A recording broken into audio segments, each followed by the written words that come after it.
Questa mattina alle prime ore dell'alba 120 finanzieri del Comando Provinciale della Guardia di Finanza di Catania hanno eseguito nelle province di Catania, Caltanissetta, Arezzo, Napoli e Udine un'ordinanza concernente 26 indagati con cui il GIP presso il locale tribunale, su richiesta della Procura della Repubblica di Catania della Direzione Distrettuale Antimafia, ha disposto misure cautelari personali nei confronti di 15 persone indagate a vario titolo per associazione a delinquere di stampo mafioso, nonché le condotte aggravate dal metodo mafioso di usura, estorsione, traffico organizzato, spaccio di sostanze stupefacenti, riciclaggio di denaro nella forma del reimpiego dei proventi illeciti in attività economiche.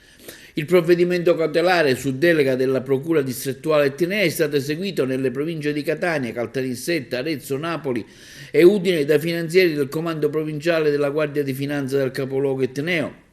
con la collaborazione del Servizio Centrale Investigazioni sulla Criminalità Organizzata, con il supporto di unità cinofile, antiterrorismo, l'impiego di militari delle compagnie di Acireali, Riposto, Paternò, del reparto aeronavale di Vibo Valentia. Complessivamente sono 14 le persone destinatarie dell'ordinanza di custodia cautelare in carcere e uno degli arresti domiciliari. Il provvedimento dispone anche il sequestro finalizzato alla confisca di 9 attività commerciali a Catania operanti nel settore dell'edilizia, 81 tra fabbricati, terreni, siti in provincia di Catania e di Arezzo, 5 autovetture, disponibilità finanziarie per un valore complessivo di oltre 12 milioni di euro.